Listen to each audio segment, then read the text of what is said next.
Good day. I'm Colonel Jerry Morlock, the Director of the Combat Studies Institute. You're about to use a video series which our instructors have prepared for the sole purpose of improving your presentation of M610, The Evolution of Modern Warfare. We've taken care to make the course that you teach as similar to the one taught at Fort Leavenworth as possible, and choose to add these tapes to your libraries in order to give you every advantage as you prepare to teach this new course. These tapes are similar to the weekly train-up sessions which we utilize to prepare our instructors here at Fort Leavenworth. My intent for the tape sessions was to provide you insights and tips on ways to approach the lessons of M610 that were not available in the instructor notes.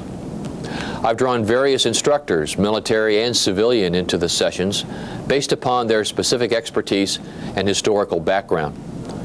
They were asked to just talk to the lesson structure and content, giving you some additional information on the historical context and differing views on how to approach the lessons. These tapes will provide you a wealth of knowledge and direction that will significantly improve your readiness to teach our new history course. One word of caution regarding how to use these training tapes. They are not designed to be substituted for your instruction during the individual lessons of the course. As instructor preparation tapes, train the trainer material, if you will, they are inappropriate for direct instruction to students and are not intended for that purpose. Our intent with these tapes is to improve your ability to lead the student seminars by sharing tips and advice from some highly qualified experts. The Combat Studies Institute stands ready to provide whatever additional expertise or assistance that you may require, and we've included the Institute's phone, mail, and email contact information on the tape if you should need it. Good luck with the Evolution of Modern Warfare course, and have a good time.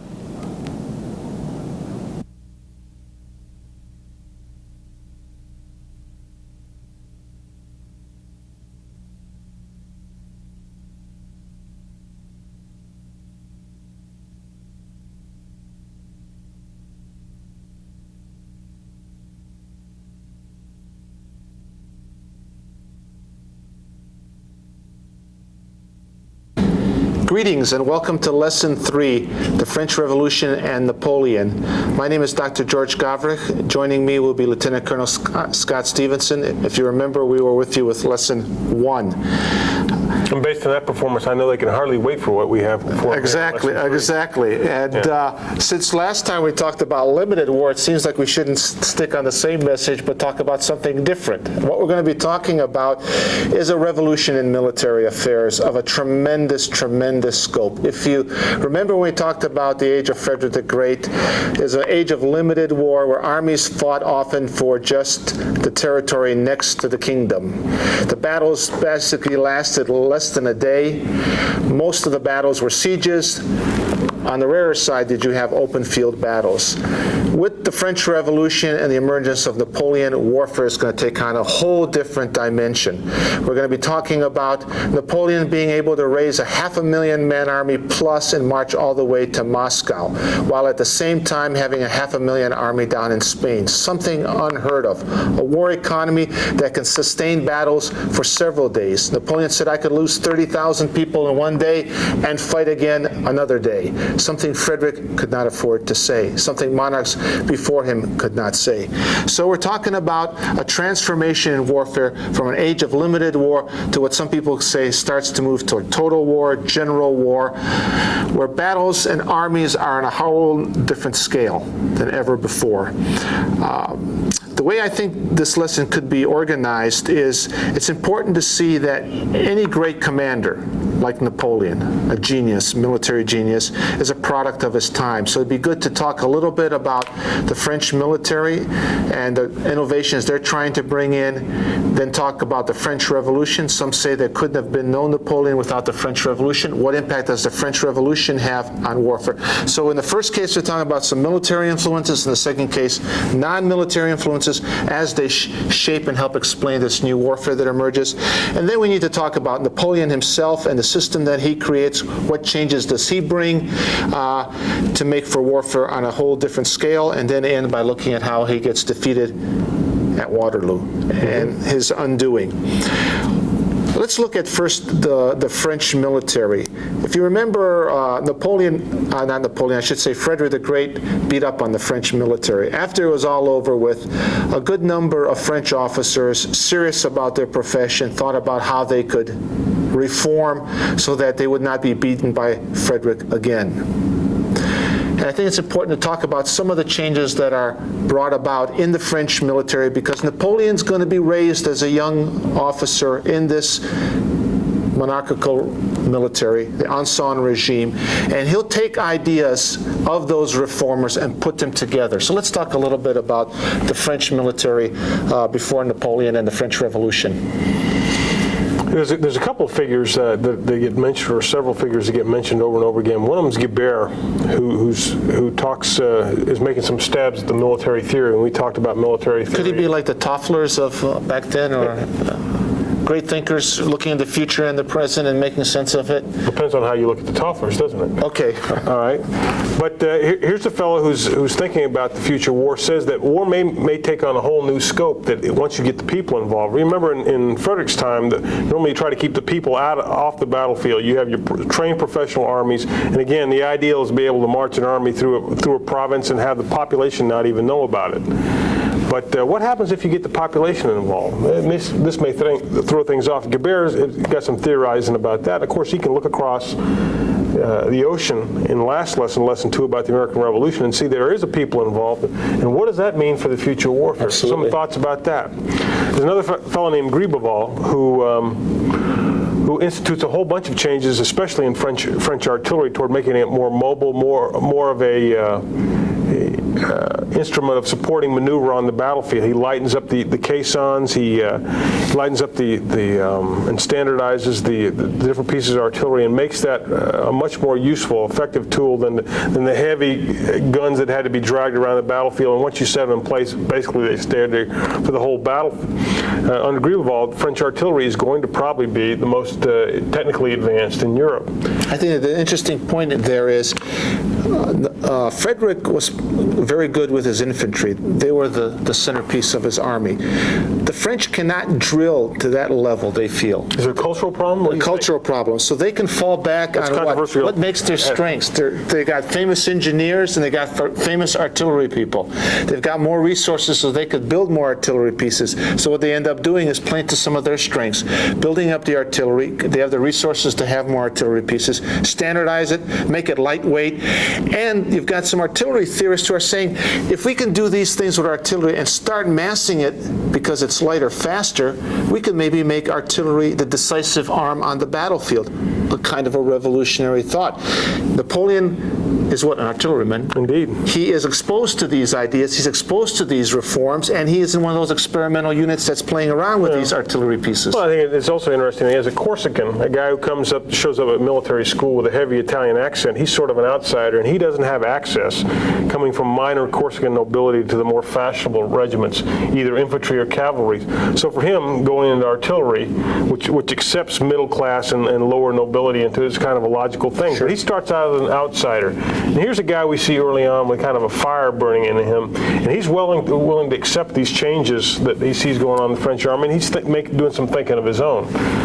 He's doing a lot of intensive study of military history, in particular. I don't emphasize that fact.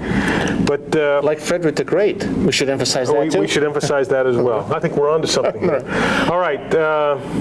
But as you say, he comes up under the old monarchical army, but here's a guy who's already thinking, perhaps beginning to think outside the box. But it takes a series of circumstances that sort of give this young Corsican upstart his opportunity. And here's where as an instructor, you've got some decisions to make. You may want to fill in blanks for students about what the French Revolution is about, if you feel up to that. Otherwise, I'd get past it as soon as you can.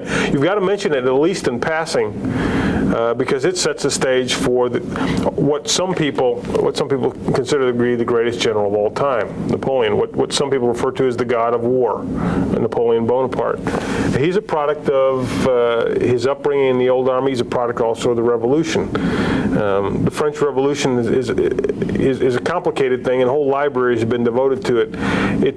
A lot of it has to do with the financial crisis that hits France in the late 1780s. Part of it brought on by supporting our own revolution, part of it by a long series of wars attempting to gain some domination in Western Europe. A financial crisis that allows some classes in French society that haven't had a voice, middle class and lower nobility, rise up and attempt to seize a larger measure of power.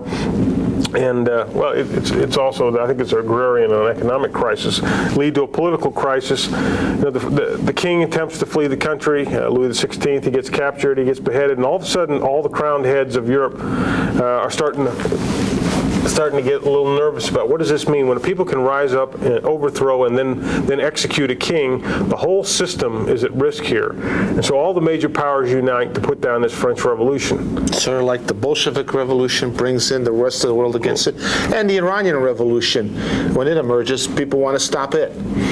Yeah. You don't play with revolution. Well, I guess is a key element here. Again, we talked about Frederick the Great in the 7 Years' War. You look at the correlation of forces against him, he doesn't have a chance. You look at the same thing with France in 1793, 1794. Its army has not fallen apart, the old monarchical army. It's lost its officer corps. About a third of its enlisted ranks have gone off and deserted. It is in bad shape, and all of a sudden it's facing the various houses of Europe from marching on its frontiers with big armies, and it looks like this revolution is going to be stamped out just as quickly as it rose up. The question is, how does a revolution like this, made by the people, how does it defend itself? What do you think? Well, I think one of the things that is important to ask is, what does the French Revolution do to the character of war? And there is, first of all, a major change in the political system. We see nationalism rising up, the power of the people. This is really, you could say, the emergence of the nation state. What then means in this revolutionary fervor is people see, wow, the old monarchy's gone away, a lot of the aristocrats are fleeing. I have a stake in this revolution. People who are nobodies are all of a sudden head of revolutionary committees. They have a stake in saving this revolution because this is a government for the people. So what you see is where the peasant tolerated soldiers marching by, or I should say probably more in the cities, tolerated soldiers. Now he's willing to take up arms and join and go out on the field and fight under this elan, the spirit of revolution and nationalism. And it doesn't need to be motivated. Yeah, it's got the motivation within. Now you've got to somehow drill him, train him a little bit, and you've got enough of the old guard to help with the professional side, but you've got a lot of now these guys willing to fight. So there's a zeal that takes them for a few years and helps them to win on the battlefield. That's one thing. So the nature of the political state has changed, which means if you want to fight Napoleon, or before that, the revolutionary regime, a lot of military people who are progressive will say, you've got to change the way we do business with our own people so we get them on our side and we see this flow of the nation state into the rest of Europe. That's one thing, I think. Yeah. And then the second thing is, if the state has changed and become more nation state, the army has become national. You no longer will need mercenaries as time goes on because you will conscript people from within. These people don't have to be called up. They naturally rise up when the call comes and says, we need to fight for the revolution. They'll start going coercion helps sometimes. A little bit. But as time goes on, what has happened? You haven't changed the industrial base. The agrarian society has not really changed. But what has happened is people have been fired up within a short period of time, and now we have a new standard, a new mindset. So like you start with your first income tax, little, and then you build on it. What then happens is you can now take that fervor. You could take that mass army that's 1 million strong armed, and now put in the mechanisms, the coercion, the conscription. So from now on, you can mobilize the society and raise armies on a much larger scale, which means you could take losses on a much larger scale than before and replenish them with conscription. So we have the emergence of national armies and wars of nations. Yeah, whereas in Frederick's time, a single battle can decide an entire war. When the French revolutionary regime can put, in the mid-1790s, 1 million men into the field, all of a sudden, you can't beat those guys in a single battle. You're going to have to organize a campaign. You've got a whole new order of problem here that you've got to take on when you're facing 1 million. Now, it's still a ragbag kinetic force. Let's face it. How are you going to take? You've built an army, but if it's still these untrained citizens, how are you going to turn this into effective force? And that's the problem that the revolutionary generals faced. It's a thorny problem, a pressing problem, and especially because the revolutionary leaders tend to take generals who lose in battle, and they tend to make an appointment with Madame Guillotine. So if you're a general, you're motivated to think about better ways to organize all this massive manpower you have. That's a good point. One of the solutions they come up with that's relatively ingenious is they'll take a battalion of the old regular French royal troops, and they'll put them with a battalion or two of these new conscripts to create what's called the demi-brigade. The idea being that the well-drilled, well-disciplined old regime troops will serve as an example for these new conscripts who, as willing as they may be, don't know a thing about fighting, and make them their example of these royal troops, these old royal troops, will turn this demi-brigade into effective fighting force. So what you're facing, if you're trying to take down the French Revolution, you're facing huge armies. You're facing armies that are motivated by something you haven't seen on the battlefield, patriotic fervor and nationalism, and the nature of these troops allows them to be used in ways you haven't seen before either. I think the interesting thing, too, is if you compare it to the Bolshevik Revolution or the Iranian Revolution, you have their emergence of people outside of the military in power who don't trust the military, political commissars, religious commissars in there. The French Revolution brings to power Napoleon, who's a general, already a proven general. He'll take the talent that's there, that's demonstrated by these young officers who fought and won on the battlefield, have been elected, promoted, and he'll use their talents to mobilize them into a better army, a better trained army, and use that fighting power now to conquer. Rather than fear the army, subdue it, he will use all its resources to the maximum, which is interesting. Yeah, Napoleon is probably a guy in the old Royal Army, probably doesn't get beyond captain or major in the career. And all of a sudden, though, due to being at the right place at the right time, defending the national government against a coup attempt with the famous whiff of grape shot, all of a sudden gets elevated to general, gets a theater command out in Italy, becomes a national hero, and this is a springboard eventually to take power. But he's going to bring his own genius to this piece, but you got to remember that he is inheriting, like Frederick inherited the system his father built, Napoleon will inherit some important advantages from the French Revolution. Because number one, they've answered the problem, where does the manpower come from? It comes from the entire populace. Number two, where do the officers come from? Well, as George has said, you now recruit across all classes of society. Use some of the old officers if they're willing to serve. Most of them have gone overseas or been beheaded. But you recruit by talent now, by merit, which is a revolution in itself. Okay, I got the people, I got the officers, how do I arm them? You orient your entire national economy towards supporting these huge new armies you're putting in the field. This is the first appearance of what some people call war socialism. A war economy. Yeah, war economy. And that's done by a guy named Carnot, who's called the organizer of the revolution even before Napoleon takes over. He is now helping to organize the state to keep these guys funded. Okay, so funding is another piece too, but we're going to orient our government toward producing the resources. So I've got the manpower, I've got the officers, I'm going to orient my economy toward keeping them equipped. Now I got yet another thorny problem. How do I feed this mass of guys? Well, here again is another problem. And this sort of has impact on strategy. If I got this huge mass of guys to feed, number one, I'm going to be benefited by the fact that agriculture has taken off during this period of history. It's going to be easier to feed the guys if I let them loose across the land. Now, Frederick couldn't do that, but I can let these guys go out and forage across the land, and send them out. Hey, Pierre, go out and find us some chickens for tonight. And I can have some reasonable expectation Pierre's going to show up later on tonight. Probably with a bottle of wine. Pierre, being resourceful guy that he is, I would hope so. By the same token, the road networks have increased, so this increases my ability to disperse armies to go out there and forage. Right. But still, the trouble is a foraging army is going to leave barren countryside behind it. So where do I want to deploy this army? Well, the ideal place is not in France. I want to take my act on the road, And if I'm going to have this huge army, I'd much rather fight with it on foreign soil. Let him do his foraging in Germany or Poland or Italy or anywhere, but in France. Now, if I have an army that relies on foraging, I still have a problem, because if Pierre's in the lead brigade, life is good. You're going to find plenty to eat as you get on the road. But if you're Gaston in the trail brigade sucking dust, there's not going to be much left when you get there. That's right. What's the solution? Well, this is a thorny one too. And a lot of starving goes on in these ill-managed armies. One solution is start putting your armies on multiple axes.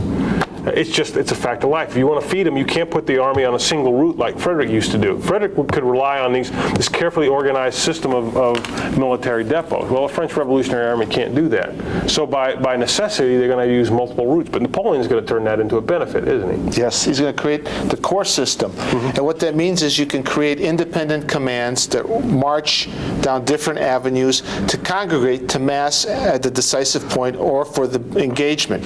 What's interesting then is you've got to make these corps be able to be fighting independently. Well, why is that, George? What happens if they get caught by themselves out there in the middle Against of an enemy army? and they get defeated piecemeal? Well, yeah, if it's just a force of infantry, the enemy using combined arms were overwhelmed with artillery and cavalry. Right, so what you end up doing is making these corps combined arms. You give them artillery, you give them cavalry, and you give them infantry. You've got basically independent command, a corps system of combined arms. Whereas, go back, remember when we were in lesson 1, was it, with Rossbach? Well, when you looked at Rossbach, you had what?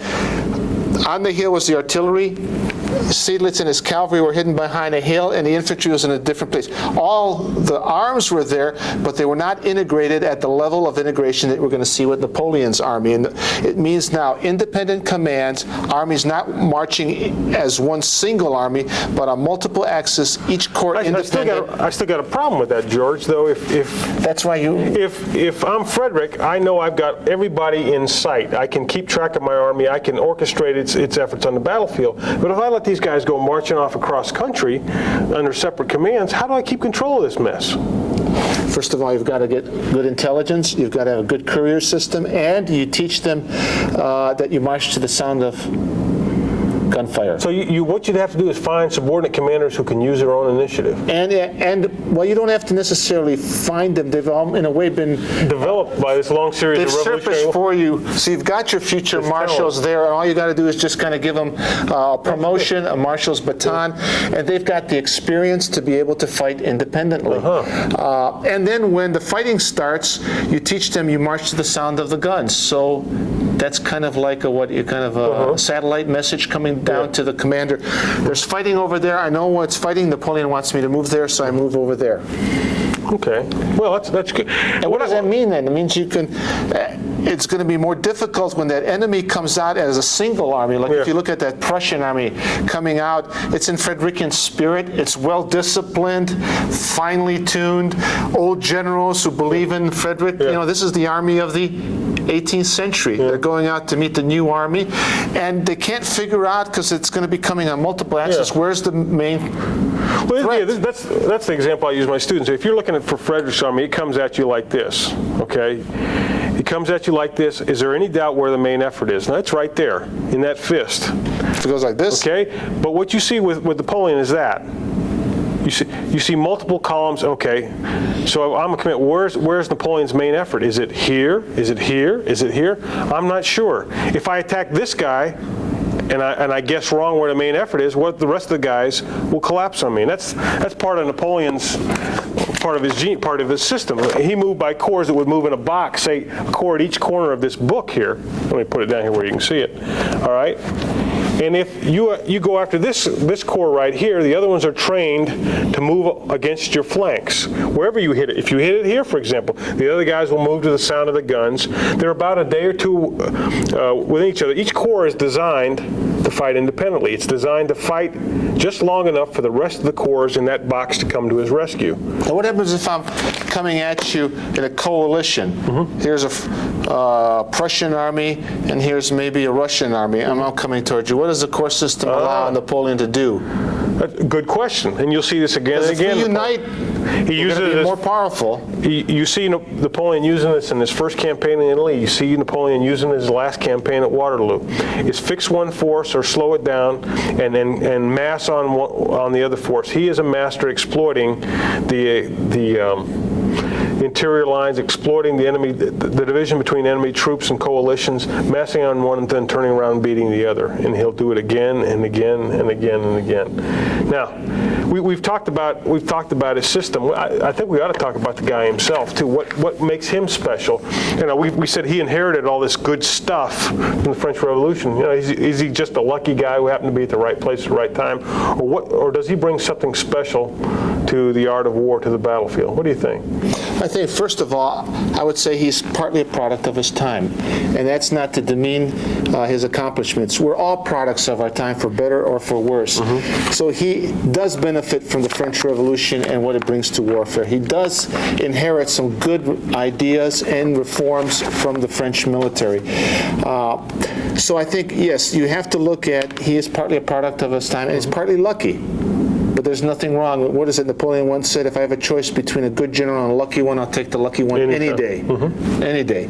Now, I would say that one thing, too, they say about Napoleon is that through the study of history, reading a great deal, studying the masters, including Frederick, he developed in his own mind how he was going to command. And then once he starts to command and lead, he uses those experiences to fine-tune.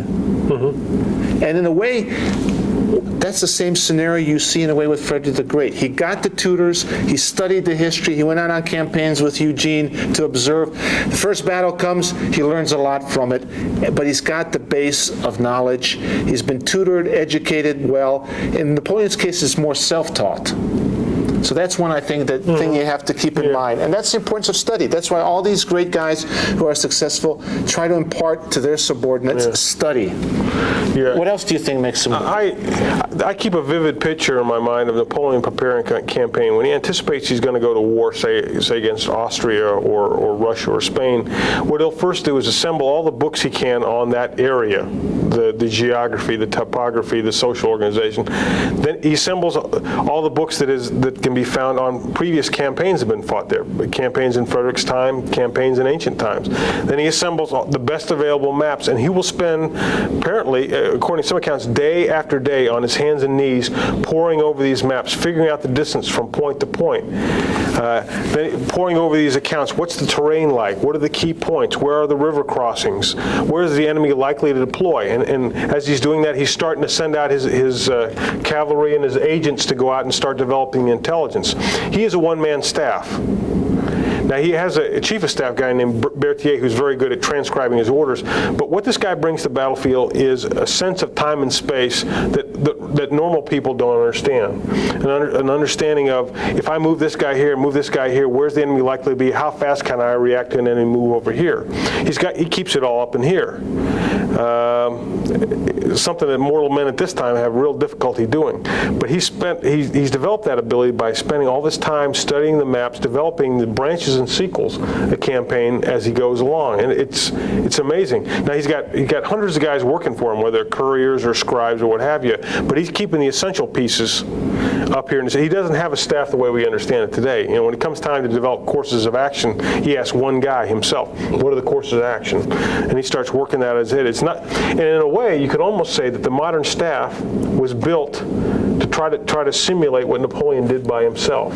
That the Prussians, for example, we'll talk about this in later lessons, have to come up with a staff of specialized decision makers, people that support decision making, as an answer to this one supreme genius that exists on the other side. Because Napoleon, again, he is the master of the time, and he brings enormous energy. Here's a guy in his early days who could spend all day on horseback and then all night dictating orders. Enormous physical vitality was another piece of it. Enormous energy, enormous vision, and enormous charisma. Let's face it, here's a guy who knew how to motivate men. That's right. I think that's a good point to talk about, how he motivated troops. They said he had an amazing charisma, a magnetic personality. You met him in court, you were dazed by him. On the field, he could ride up and give a marshal's baton to a soldier for doing heroic things, and all of a sudden the word spreads, look, Napoleon is rewarding someone for great valor on the battlefield. He's the one who brings in ribbons to decorate soldiers.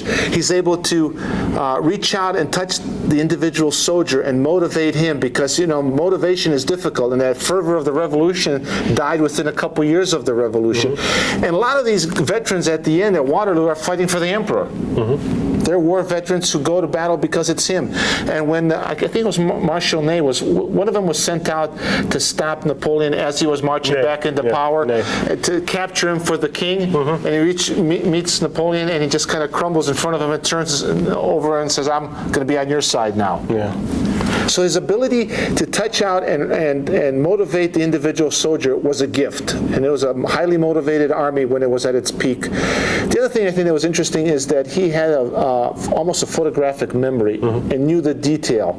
Just like Napoleon, just like I should say Frederick, went down to the battalions, watched them march, so he understood his entire army.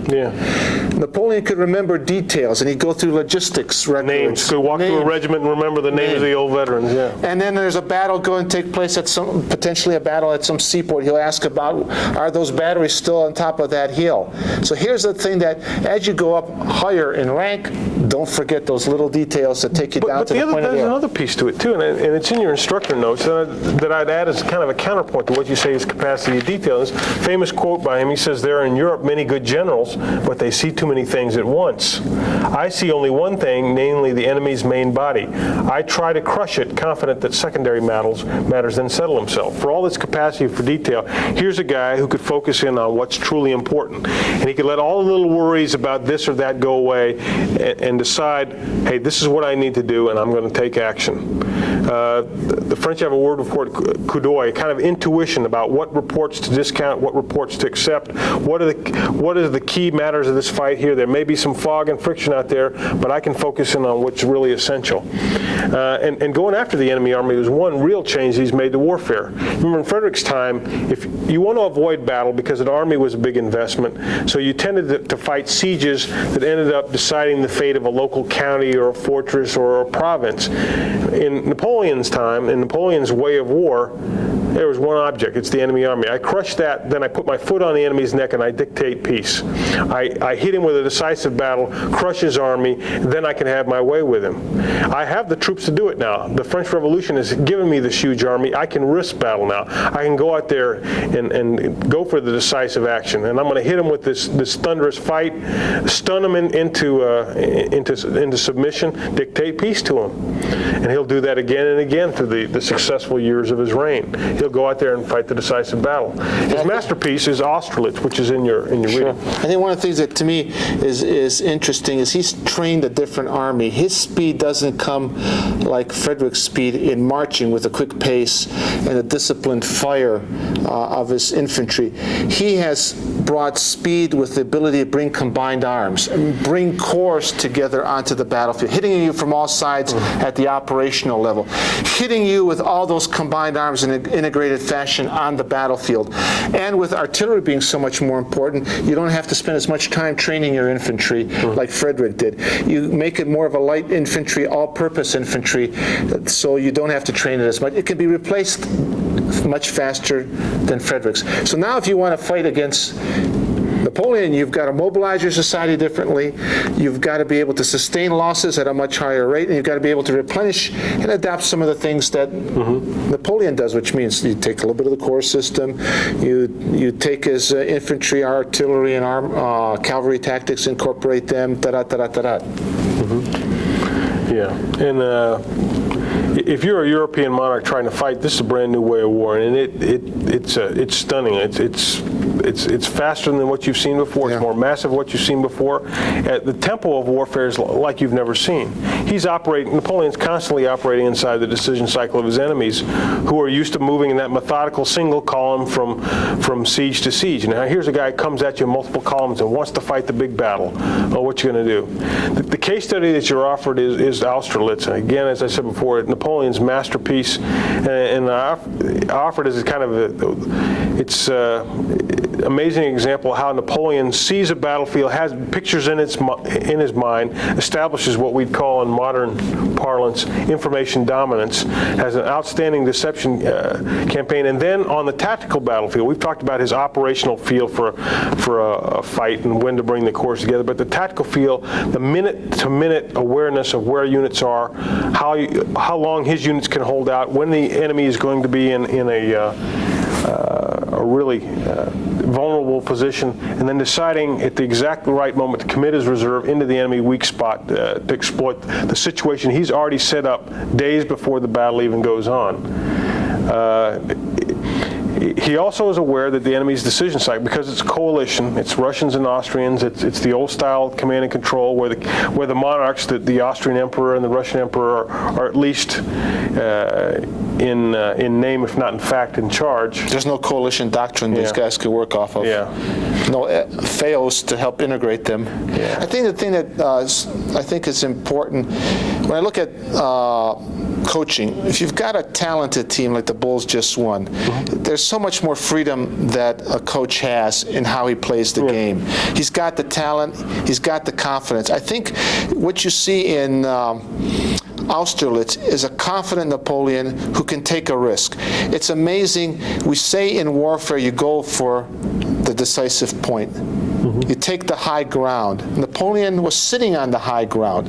He's afraid that the coalition won't attack him. He wants it to attack him, so he comes off the high ground and lets the opponent take it, which already now becomes seductive to the coalition. Napoleon must be weak. He's withdrawing from the high ground. Then he starts digging trenches like he's preparing for an attack on him rather than preparing himself for the attack. Oh, and his right flank is weak too. And that's amazing. And that takes risk, and only a person who has confidence in himself and in his system, because I think, as we'll see in Waterloo, it's a tired Napoleon, but it's not the same army. He doesn't have the same generals under him, marshals under him. He can't take those kinds of risks. So units that are well trained, well motivated, give a commander so much more opportunity to take risks because he can rely on those people to do their thing. And in each of these cases, like in Rossbach, in Leuthen, here we'll see in Austerlitz, these subordinate commanders, if you got into the detail of the battle, are helping to bring victory to the supreme commander.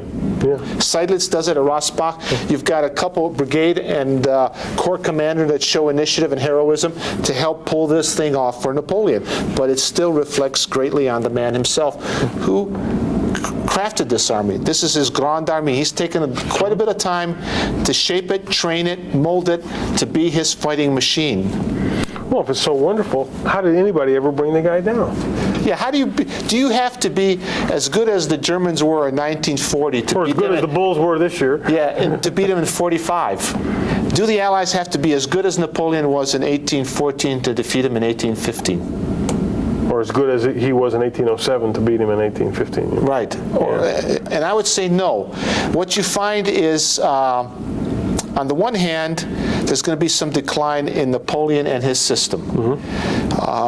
He will never have an army as good as the one he took to Why not? Austerlitz. Why not? Doesn't he have? Is he still training them?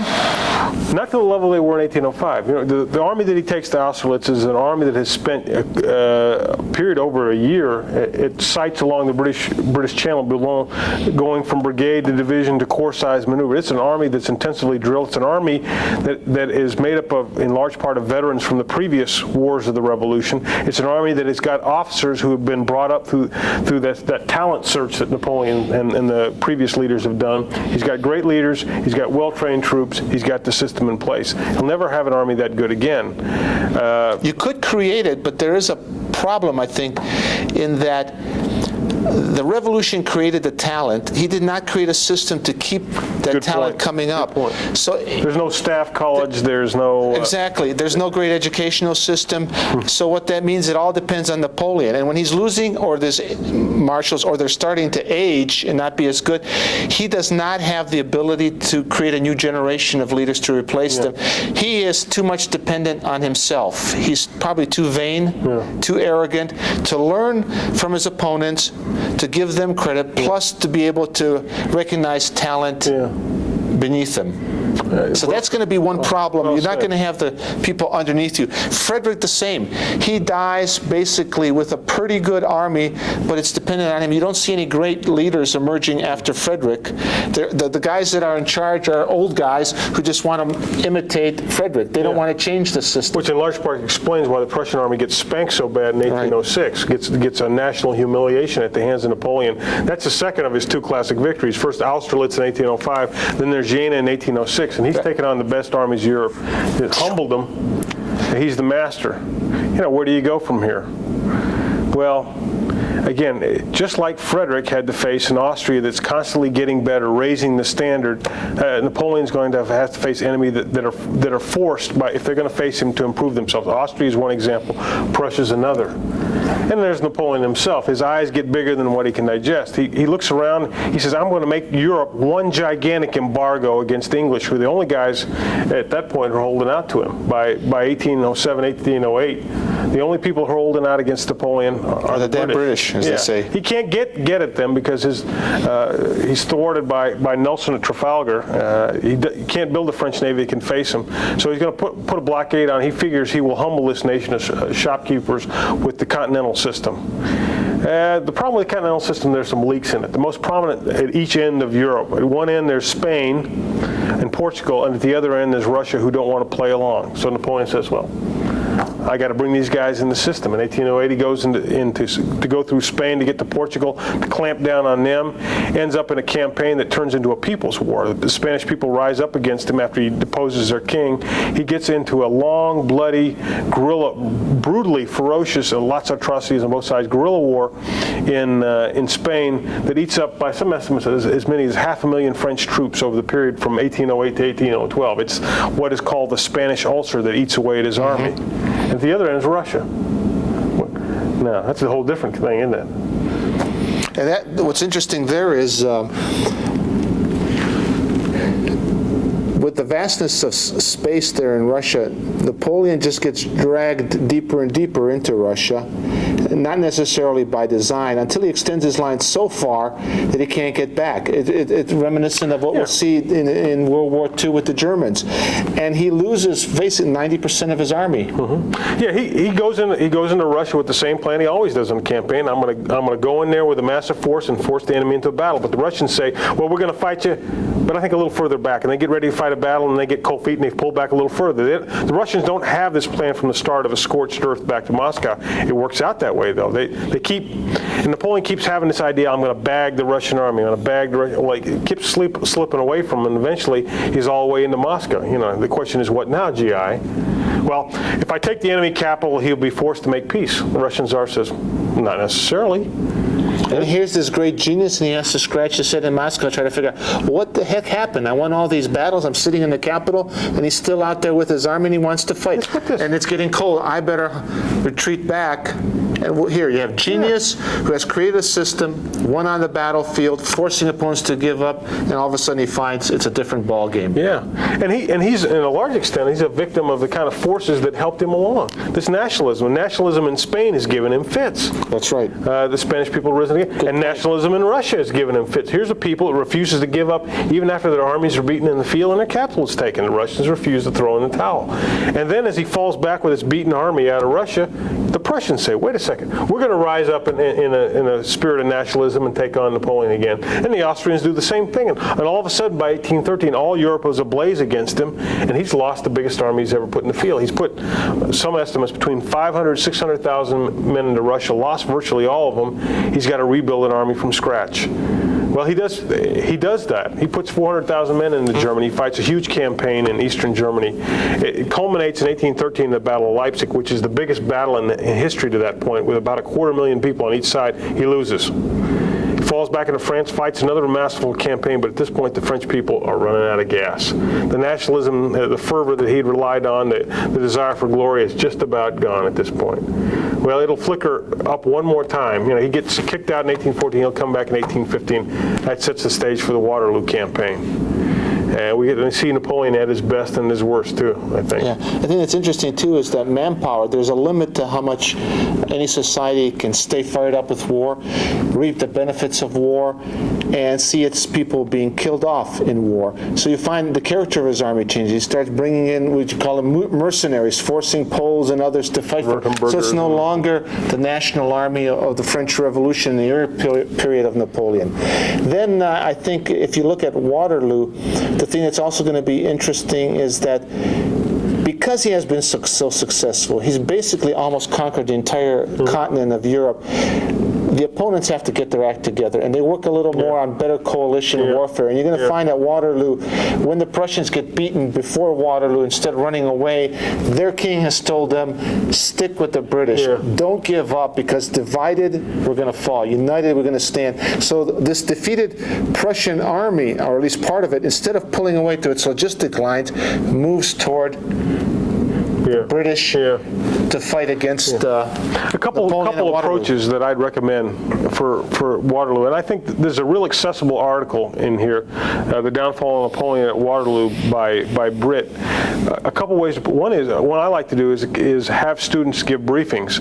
Take at the strategic, the operational, tactical level of war, ask a pair of students, one brief the Allied side, one brief the French side, strategic, then a pair brief at the operational and a pair brief at the tactical. That's one way to do it. Another way to approach this is to ask the question, and this is one that's kind of fun, does Napoleon lose the battle or do the Allies win it?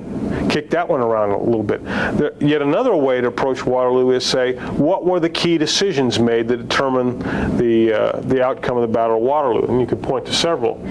One is the one you talked about, the Prussian decision to fall back to link up with the British. Instead of falling back toward Prussia, they move north toward Brussels, and they arrive in the nick of time to save the battle at Waterloo.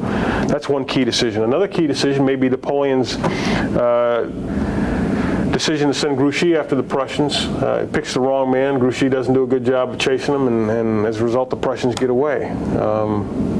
What are some other decisions you think are key? One decision that he doesn't make, no deception. Just a frontal attack. Or if you look at Austerlitz, he did some kind of things to force the enemy to come out. I think the enemy's learned that he's not going to come out and play to his strength, but he didn't try anything to deceive him, didn't try a flank attack. It was basically frontal assault, and he left the wrong guy in charge for that. I think there's a good point there, too. I think his personnel decisions are key in this too. You look at the corps commanders he has at Austerlitz. None of these guys are going to play a key role at Waterloo. Soule, who was one of the corps commanders who led the key attack at Austerlitz, he's a chief of staff now.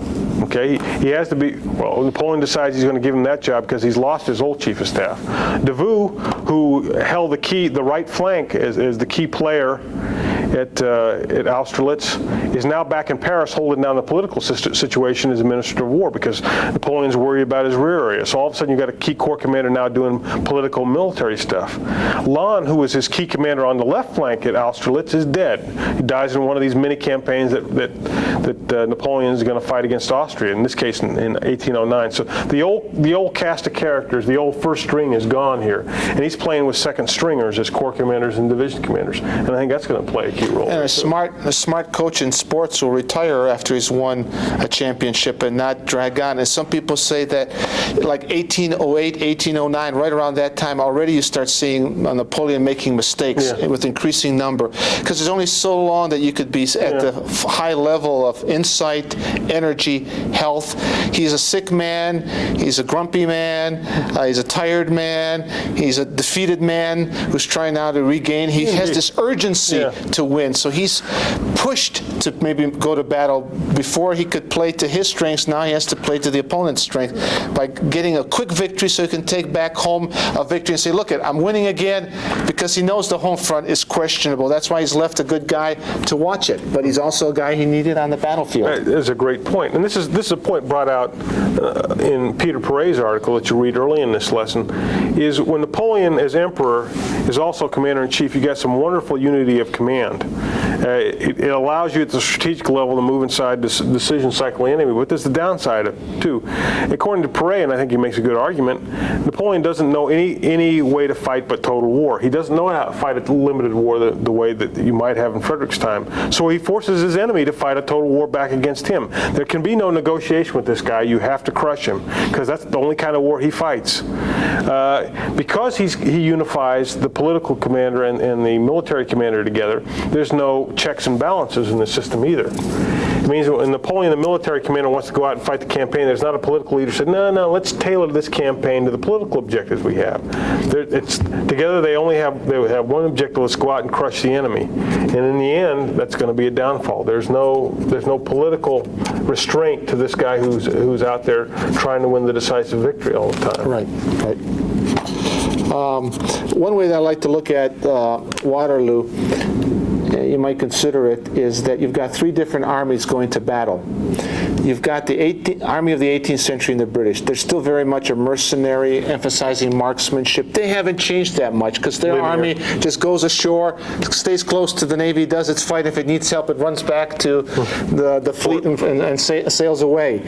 Then you've got the army of the moment of 1850 in the French army, a sick army, a tired army, a badly bruised army that is not the army of 1804, 5, 6, 7. And then you've got Force 19. You could bring that up, appearing with the Prussians, and that'll help set the stage for the significant reforms that the Prussians are going to be making that'll set a new standard in warfare, replacing that of Napoleon. But it'll take until 1870 for everybody to really wake up and say, this is now the first-class army. Gone is the French army. It's the Prussian army that's, again, setting the standard for warfare. That's an excellent point. I think it's a great drama watching Napoleon rise along with the French Revolution, and then his ego start to undermine his genius, and finally makes his downfall, which as a dramatic case study, it's hard to do better than Waterloo. I like to, and I'll ask you for some closing thoughts. One of the closing things I like to ask students about is covered in your program for joint education objectives on the title page of your lesson. One of the objectives of the Joint Chiefs of Staff is for you to comprehend the relationship between the concepts of revolution and military affairs and the military technological revolution. My question is, what the heck are they talking about? What are a revolution and military affairs? What's a military technical revolution? Well, military technological revolution, in short, by some definition, is when major technological developments come along and change the face of warfare. Let's say the appearance of the atomic bomb, or the development of the Panzer Division, or something like that. A revolution in military affairs, though, is something of a greater order of magnitude, where the whole nature of war is changed. Now, our modern definitions tend to focus on technology as what drives that change. Again, the atomic bomb, if you want, the appearance of the tank or the aircraft on the battlefield, something like that, a major shift in the way war is fought. We argue, and the lead article that you have by Perret, Napoleon and the Revolution War, argues that a revolution occurred and Napoleon was a driver of it, or Napoleon was a key figure. Okay, well, this begs the question, what's the technology that drives that revolution? The answer is it's not technology that drives that. At least that's my opinion. And again, this is subject to some considerable debate. I think there's general consensus, though, we could say that. If you want. Okay. He comes on the heels of a social and political revolution and uses those, along with his genius, to create a revolution in military affairs, a whole new way of fighting warfare, a way of war that involves the great masses of people, involves decisive, bloody battles, involves a level of violence. Again, if you had a scale of violence for warfare where this was thermonuclear exchange and this was perhaps peacekeeping, Frederick fought down here, Napoleon took us up here. Now, we're going to keep moving up the ladder as we go on, talk about how warfare evolves in the 19th and 20th century. But Napoleon has taken us a quantum leap in level of violence of warfare. He's taken us a lot closer to the kind of total war we'll fight today. It's a revolution in military affairs. Driven by technology? No. Basically, he fought essentially the same weapons as his opponents. Absolutely. Good points. To sum up, one point I think I'd like to make, that you suggested ways that you could approach Waterloo and get the students involved with little briefings. It made me think that you could set the stage and get more student involvement by assigning one student and say, okay, what most significant change do you see taking place in the French army before Napoleon comes on the scene, and argue why. And that takes them into the Napoleon period and how Napoleon uses that innovation or change. Then what is the most important change that comes about of the French Revolution? Have another student do that. And then what is the key to Napoleon's greatness as a person? What's the key to his system that he creates? And assign each one, have them do a 3-minute summation of their ideas, and that could generate some discussion. Final thing is to kind of to sum up this thing about the Revolution military affairs is excellent. If I may, then just what are some of the significant changes, if you could look at them? One is governments have changed. They're more democratic in spirit, and means that they rely more on people power. And you're going to have to make some political reforms to integrate the people in a different kind of way into government. That leads also to changes in the nature and composition of armies. They're going to be more and more national armies with conscription coming from within society and not mercenary armies. And they're going to be large in scope. You're going to have 200,000 man armies appearing on battles instead of the 13, 20,000 that you saw in Frederick's time. They're going to be larger armies. And what happens with strategy, rather than sometimes avoiding battles, battle becomes the centerpiece, because this large army, you can't run away from it. It's not designed to go out there and demonstrate. A lot of money went into getting it into the field to fight. So it's a battle strategy, and the hope will be to get a decisive battle where you obliterate the army and get a political result. If you can't, you do successive battles, keep going after the person until you defeat him. So it has raised the scale of war, changed the strategy. It's a battle-oriented strategy with the goal to bring political victory through decisive victory on the battlefield. Annihilating the enemy. And it has brought in a new integration of combined arms onto the battlefield, with the main killer now being artillery, or before it was the rifle. You measured combat power by the number of rifles you had. Now it's a different kind of technique now, and you're starting to have combined arms coming together. So warfare has changed, and Napoleon becomes the model of the great general who can fight in this era of increasingly larger armies.